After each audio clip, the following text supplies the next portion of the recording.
30 ವರ್ಷಗಳ ಕಾಲ ಸುದೀರ್ಘ ಸೇವೆಯನ್ನು ಮಾಡಿದಿರಿ. 5 ವರ್ಷ ಕಡಿಮೆ ಮಾಡಿದ್ವಿ ಮಾರ. ರಾಜ್ಯದಲ್ಲಿ 5 ವರ್ಷ ಕಡಿಮೆ ಮಾಡಿದ್ವಿ. ಹೆಚ್ಚಿನ ಅನುಭವವನ್ನು ಪಡೆದುಕೊಂಡಂತ ಏಕೈಕ ಸಭಾಪತಿ ಎಂದು ಬಸವರಾಜ ಹೊರಟ್ಟಿ ಅವರು. ನಿಮಗೆ ಹೃದಯಪೂರ್ವಕವಾದಂಥ ನಮನಗಳನ್ನು ಸಲ್ಲಿಸಿ ಅಂಬಿಗ 45 ಮಾಡಿದ್ರೆ 5 ಕಮ್ಮಿ ಯಾಕೆ ಮಾಡಿದೆ?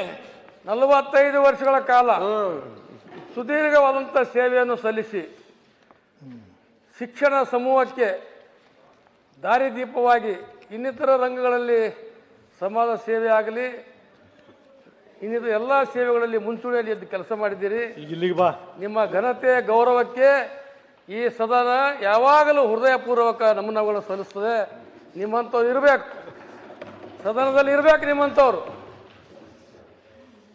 ನಿಮ್ಮ ಬಗ್ಗೆ ಗಮನ ಸೆಳಿ. ನಿಮಗೆ ನೋಡಿದ್ರೆ ನಮಗೆ ಭಾಳ ಹೆಮ್ಮೆ ಅನಿಸ್ತದೆ. ದೇವರಾಜ ಅರಸನ ಹೆಸರು ನೆನಪು ಬರ್ತದೆ, ಕೊಲ್ಲೂರು ಮಲ್ಲಪ್ಪನ ಹೆಸರು ನೆನಪು ಬರ್ತದೆ, ನಿಜಲಿಂಗಪ್ಪನವ್ರ ಹೆಸರು ನೆನಪು ಬರ್ತದೆ. ಅಂಥ ಧರ್ಮ ನಿಷ್ಠತೆ ಪ್ರಾಮಾಣಿಕವಾದಂಥ ನಿಮಗೆ ನಾನು ಕೋಟಿ ನಿಮಗೆ ನಮಗನ್ನು ಸಲ್ಲಿಸಿ ನಮ್ಮ ಪ್ರಿಯಾಂಕ್ ಖರ್ಗೆ ಅವರು ಕೂಡ ಬಂದಿದ್ದಕ್ಕೆ ಭಾಳ ಸಂತೋಷ ಆಯಿತು. ನನ್ನ ಸಬ್ಜೆಕ್ಟ್ ಬಂದಾಗ ಅವರು ಇದೇ ಸಮಯದಲ್ಲಿ ಇದೇ ಸದನದಲ್ಲಿ ಅವ್ರು ಹೇಳಿದರು, ನಮ್ಮ ಭಾಗದ ಅತ್ಯಂತ ಪ್ರಿಯಕರವಾದಂಥ ಉಸ್ತುವಾರಿ ಮತ್ತು ಪ್ರಿಯಾಂಕ್ ಖರ್ಗೆ ಅವರಿಗೆ ಕೂಡ ನೆನೆಸ್ಕೋತೀನಿ.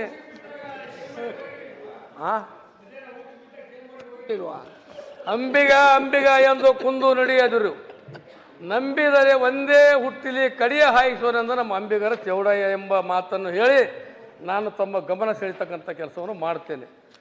ಮಾನ್ಯ ಸಭಾಪತಿಗಳೇ, ಅಂಬಿಗರ ಚೌಡಯ್ಯ ಗಮನ ಸೆಳೀರಿ, ಓದ್ರಿ. ಅದು ಸ್ವಲ್ಪ ಹೇಳೇ ಓದ್ತೀನಿ, ಆರಾಮ್ ಟೈಮ್ ಕೊಡ್ರಿ, ಏನಾಗೋದಿಲ್ಲ. ಮಾನ್ಯ ಸಭಾಪತಿಗಳೇ, ರಾಜ್ಯ ಸರ್ಕಾರವು ನಿಜಶರಣ ಅಂಬಿಗರ ಚೌಡಯ್ಯನವರ ಪ್ರತಿಮೆಯನ್ನು ಸ್ಥಾಪಿಸಲು ವಿಳಂಬ ನೀತಿ ಅನುಸರಿಸುತ್ತಿರುವ ಬಗ್ಗೆ ಮಾನ್ಯ ಹಿಂದುಳಿದ ವರ್ಗಗಳ ಕಲ್ಯಾಣ ಹಾಗೂ ಕನ್ನಡ ಸಂಸ್ಕೃತಿಯ ಮಾನ್ಯ ನಮ್ಮೆಲ್ಲ ಹಿಂದುಳಿದವರ ಮೇಲೆ ಭಾಳ ಪ್ರೀತಿ ಇದ್ದಂಥ ಶಿವರಾಜ್ ತಂಗಡಿ ಸಾಹೇಬರ ಗಮನವನ್ನು ಸೆಳೀತೀನಿ. ಸಚಿವರು. ಮಾನ್ಯ ಸಭಾಪತಿಗಳೇ, ನಮ್ಮ ತಿಪ್ಪಣ್ಣ ಕಮಕ್ನೂರವರು ಇದು 4ನೇ ಸತಿ ನನ್ನ ಗಮನ ಸೆಳೆಯೋದು. ಅಲ್ಲ, ನಿಮ್ಮ ಕರುಣೆ ಐತಿಲ್ಲ. ನಾನು ಪೂರ್ಣ ವಿವರಣೆ ಹೇಳ್ತೀನಿ. ಈಗ ಅದ್ರ ಬಗ್ಗೆ ನಾನು ಮಾತು ಕೊಟ್ಟಿದ್ದಲ್ಲ, ನಾನೇನು ಹೇಳ್ತಾ ಇದ್ದೀನಿ ಅಂದರೆ, ನಾವು ಅಂಬಿಗರ ಚೌಡಯ್ಯರ ಬಗ್ಗೆ ನಮಗೆ ಬಹಳ ಅಪಾರ ಗೌರವ ಇದೆ. ಅವರ ಒಂದು ನಿಜಗುಣ ಅಂಬಿಗರ ಚೌಡಯ್ಯನವರು ವಿಭಿನ್ನವಾದಂಥ ವಿಶಿಷ್ಟವಾದಂಥ ವ್ಯಕ್ತಿತ್ವವನ್ನು ಹೊಂದಿದಂಥವ್ರು. ಅವರ ನಿರ್ಭೀತೆ ನುಡಿಗಳಿಂದ ಪ್ರಸಿದ್ಧಿಯನ್ನು ಪಡೆದಂಥವ್ರು.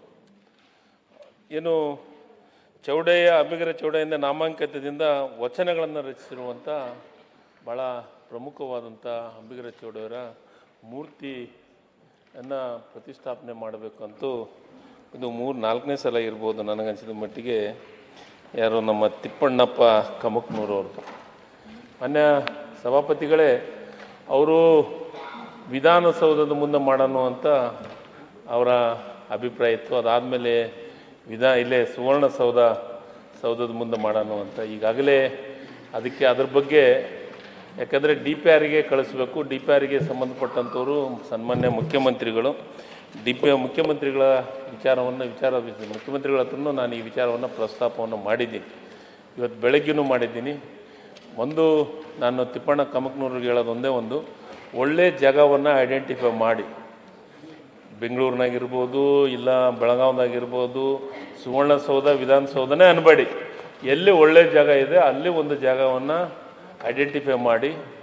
ನಾವು ಅಂಬಿಗರ ಚೌಡಯ್ಯವ್ರ ಬಗ್ಗೆ ನಮಗೆ ಭಾಳ ಗೌರವ ಇದೆ. ಎಲ್ಲಾದರೂ ಒಂದು ಕಡೆ ಅಂಬಿಗರ ಚೌಡಯ್ಯವ್ರ ಮೂರ್ತಿಯನ್ನು ಪ್ರತಿಷ್ಠಾಪನೆ ಮಾಡುವಂಥ ಕೆಲಸವನ್ನು ಸರ್ಕಾರ ಮುಖ್ಯಮಂತ್ರಿಗಳ ಗಮನಕ್ಕೆ ತಂದು ಅದನ್ನು ಜೊತೆಗೆ ಎಲ್ಲಿ ಜಾಗ ಮಾಡಬೇಕು ಅಂತ ಐಡೆಂಟಿಫೈನೂ ಮಾಡಿಸ್ತೀವಿ, ಇಲಾಖೆಯಿಂದ ಐಡೆಂಟಿಫೈ ಮಾಡಿ ಒಟ್ಟು ಮೂರ್ತಿ ಪ್ರತಿಷ್ಠಾಪನೆ ಮಾಡುವಂಥ ಕೆಲಸವನ್ನು. ಎಷ್ಟು ದಿವಸ ಬೇಕು ಹೇಳಿ, ಅವ್ರು ಹಗಲೆಲ್ಲ ಕೇಳಿ. 2 ದಿವಸ ಬೇಕು, ಕಾಲಮಿತಿ 2 ದಿವಸ ಬೇಕು ಹೇಳಿ ಸರ್. ಕೆಲವೊಂದು ಮುಖ್ಯಮಂತ್ರಿಗಳ ಜೊತೆಗೆ ಮಾತಾಡಿ ನಾವು ಮೂರ್ತಿ ಆರ್ಡರ್ ಕೊಟ್ಟು ಮಾಡ್ಬೇಕಾತಂದ್ರೆ ಕೆಲವೊಂದಿಷ್ಟು ಟೈಮ್ಗಳು ಬೇಕು ಸರ್. ಆದಷ್ಟು ಎಷ್ಟು ಸಾಧ್ಯತೆ ಅಷ್ಟು ನನಗೂ ಆ ಜಾಗ ಬೇಗ ಐಡೆಂಟಿಫೈ ಮಾಡಿ ನನಗೂ ಅದ್ರ ಬಗ್ಗೆ ಭಾಳ ಗೌರವ ಇದೆ, ನನಗೂ ಆಸೆ ಇದೆ ನಿಂದಿರ್ಸ್ಬೇಕು ಅನ್ನೋದು. ಇದನ್ನು ಪ್ರತಿಷ್ಠಾಪನೆ ಮಾಡ್ಬೇಕಂತ ನಮ್ಮ ವಿಚಾರದೊಳಗೆ ಇದ್ದೀವಿ. ಒಂದು ನಿಮಿಷ ತಳವಾರ ಸಾಬಣ್ಕಿ ಒಂದು ನಿಮಿಷ ಡಿಟಿ ಕೇಳು ಅವರು ಅರ್ದಿನಲ್ಲಿ ಹಿಂದೇನು ಇದೇ ಮಾತು ಹೇಳಿದ್ದೀನಿ, ಜಾಗ ಐಡೆಂಟಿಫೈ ಮಾಡಿಲ್ಲ ಮಾಡ್ತೀನಿ ಹೇಳಿ ಡಿಟಿ ಕೇಳಿ ಕೇಳಿ ಅಲ್ಲಿ ಕರ್ದಿನ ಅವ್ರು ಮಾತಾಡಿ ಹಿಂದೆ ಜಾಗ ಐಡೆಂಟಿಫೈ ಮಾಡಲ್ಲ, ಪರಿಶೀಲನೆ ಮಾಡ್ತಾರೆ. ಅಲ್ಲ ಇಲ್ಲ ಐಡೆಂಟಿಫೈ ಮಾಡ್ತೀನಿ ಅಂತ ಹೇಳಿ ಹೇಳಿದ್ರೆ ಡಿಟಿ ಒಂದ್ ನಿಮಿಷ ಅವ್ರನ್ನ ಕರ್ದಿನ ಆಮೇಲೆ ಕೊಡ್ತೀನಿ, ಮಾತಾಡಿ ಕೂತ್ಕೊಳ್ಳಿ. ಸನ್ಮಾನ್ಯ ಸಭಾಪತಿಗಳೇ, ಶಾರ್ಟ್ ಆಗಿ ಮಾತಾಡಿ. 2 ನಿಮಿಷ ಸರ್, ಹೆಚ್ಚು ತೋಳಲ್ಲ. ಸನ್ಮಾನ್ಯ ಸಭಾಪತಿಗಳೇ, ಈಗಾಗಲೇ ತಿಪ್ಪಣ್ಣಪ್ಪ ಕಮಕನೂರು ಅಣ್ಣವರು ಈ ವಿಷಯವನ್ನು ಮೇಲಿಂದ ಮೇಲೆ ನಮ್ಮ ಸಮಾಜದ ಪರವಾಗಿ ನಿಜಶರಣ ಅಂಬಿಗರ ಚೌಡಯ್ಯನವರು ಬಸವಣ್ಣನವರ ಕಾಲದಲ್ಲಿ ಇರ್ತಕ್ಕಂಥ ಎಲ್ಲ ಶರಣರಲ್ಲೇ ನಿಜವಾಗಿ ನಿಜ ಶರಣ ಅಂಬಿಗರ ಚೌಡಯ್ಯನವರು ಅಂತ ಕರೆದುಕೊಂಡಿದ್ದು ಕೇವಲ ಅಂಬಿಗರ ಚೌಡಯ್ಯನವರು ಮಾತ್ರ. ಅಂಥ ಶರಣರಿಗೆ ಇವತ್ತು ಅನ್ಯಾಯ ಆಗ್ತಾ ಇದೆ, ಶರಣರಿಗೆ ನ್ಯಾಯ ಸಿಗ್ತಿಲ್ಲ ಅಂತಂದರೆ, ಮತ್ತು ಅಹಿಂದದ ಮತ್ತು ಹಿಂದುಳಿದ ವರ್ಗದವರ ನೇತಾರಾಗಿರ್ತಕ್ಕಂಥ ಸನ್ಮಾನ್ಯ ಮುಖ್ಯಮಂತ್ರಿಗಳ ಕಾಲದಲ್ಲಿ ಆಗಿಲ್ಲ ಅಂದರೆ ಇನ್ನು ಯಾವಾಗ ಆಗಬೇಕಿದು ನಮಗೆ? ಇದು ಆಗದೇ ಇದ್ದರೆ ನಮ್ಮ ಸಮಾಜದಲ್ಲಿ ವಿಶೇಷವಾಗಿ ಉತ್ತರ ಕರ್ನಾಟಕದಲ್ಲಿ ಬಹುಸಂಖ್ಯೆ ಇರ್ತಕ್ಕಂಥ ಸಮಾಜ ಇದು. ಈ ಸಮಾಜಕ್ಕೆ ನಾವು ಯಾವ ರೀತಿಯಾಗಿರ್ತಕ್ಕಂಥ ಸಂದೇಶ ಕಳಿಸ್ತೇವೆ ಅಂದರೆ, ಬಲಿಷ್ಠ ಸಮಾಜದ ಮಹಾಪುರುಷರಿಗೆ ಮಾತ್ರ ಈ ರಾಜ್ಯದಲ್ಲಿ ಕಾಲ ಇದೆ, ನ್ಯಾಯ ಇದೆ, ಹಿಂದುಳಿದ ವರ್ಗದವರಿಗೆ ಮತ್ತು ಅತಿ ಹಿಂದುಳಿದ ವರ್ಗದ ನೇತಾರರಿಗೆ ಇದು ಕಾಲ ಇಲ್ಲ ಅಂತೂ, ಮತ್ತು ಯಾವ ರೀತಿಯ ಸರ್ಕಾರದಲ್ಲಿ ಕಾಲ ಇಲ್ಲ ಇದು ತೋರಿಸ್ಕೊಡ್ತದೆ. ಮತ್ತು ನಮ್ಮ ಸನ್ಮಾನ್ಯ ಸಚಿವರು ತಾವಿಗೆ ಗೊತ್ತಿದೆ, ಇಲ್ಲಿ ನಮ್ಮ ಜಿಲ್ಲೆಯ ಬೆಳಗಾವಿ ಜಿಲ್ಲೆಯ ಸನ್ಮಾನ್ಯ ಲಕ್ಷ್ಮೀ ಹೆಬ್ಬಾಳ್ಕರ್ ಅವರು ಹೇಳಿದ್ರು, ನೀವು ಎಲ್ಲಿ ಜಾಗ ತೋರಿಸ್ತೀರಿ ನಾವು ಅಲ್ಲಿ ಸ್ಥಾಪನೆ ಮಾಡೋದಕ್ಕೆ ಅವಕಾಶ ಮಾಡಿ ಕೊಡ್ತೀವಂತ ತಮ್ಮ ಎದುರು ಮಾತು ಕೊಟ್ಟಿದ್ರು ಅವರು. ಸೊ ತಾವು ಮಾತನಾಡಿ ಬೆಳಗಾವಿ ಜಿಲ್ಲೆಯಲ್ಲಿರ್ತಕ್ಕಂಥ ಇಲ್ಲಿರ್ತಕ್ಕಂಥ ನಮ್ಮ ಸಚಿವರೊಂದಿಗೆ ಮಾತನಾಡಿ ದಯವಿಟ್ಟು ತಾವು ನಿಜಶರಣ ಅಂಬಿಗರ ಚೌಡರಿಗೆ ನೀವು ನ್ಯಾಯ ಕೊಡಿಸದಿದ್ದರೆ ನೀವು ಎಲ್ಲ ಮೂಲೆ ಕೊಡಿಸ್ತೀವಿ, ಎಲ್ಲ ಸಿಟ ಕೊಡ್ತೀವಿ, ಅದರ ಅವಶ್ಯಕತೆ ಇಲ್ಲ, ನಾವು ಕೊಡಿಸ್ಕೊತೀವಿ. ನಾವು ಸರ್ಕಾರಕ್ಕೆ ಆಗ ನಾವು ಇಷ್ಟೆಲ್ಲ ಕೇಳಬೇಕಾಗಿದೆ, ಸರ್ಕಾರಕ್ಕೆ ಆಗ ನಾವು ಕಾಲು ಬೀಳಬೇಕಾಗಿದೆ. ಏನು ಅಷ್ಟು ಗತಿಗಟ್ಟ ಸಮಾಜನ ಇದು ಅಲ್ಲ. ನಿಜಶರಣ ಅಂಬಿಗರ ಚೌಡ ಇರ್ತಕ್ಕಂಥ ಸಮಾಜ ಇದು. ತಾವು ದಯವಿಟ್ಟು ಇದಕ್ಕೆ ನ್ಯಾಯ ಕೊಡಬೇಕು. ಸರ್ಕಾರ ತಾವು ಎದುರುಗಡೆ ಇರ್ತಕ್ಕಂಥ ಎಲ್ಲ ನಮ್ಮ ಸನ್ಮಾನ್ಯ ಸಚಿವರು ಪ್ರಿಯಾಂಕಾ ಖರ್ಗೆ ಅವರು ಇದ್ದಾರೆ, ನಮಗೆ ಬಗ್ಗೆ ಚೆನ್ನಾಗಿ ಗೊತ್ತಿದೆ. ಇಡೀ ಸಮುದಾಯ ಅವರೊಂದಿಗೆ ಇರ್ತಕ್ಕಂಥ ಈ ನಮ್ಮ ಸಮಾಜ. ನಮ್ಮಲ್ಲಿ ಹೇಳ್ತಾರೆ ಸರ್, ಅಲ್ಲಿ ಊರಾಗ ಕಬ್ಲಿಗೆರು ಬಡ್ದು ಅಡವಾಗ ಜಲ್ಲಿ ಅಷ್ಟು ಗಟ್ಟಿಯಾಗಿರ್ತಕ್ಕಂಥ ಪೌರುಷ ಇರ್ತಕ್ಕಂಥ ಸಮಾಜ.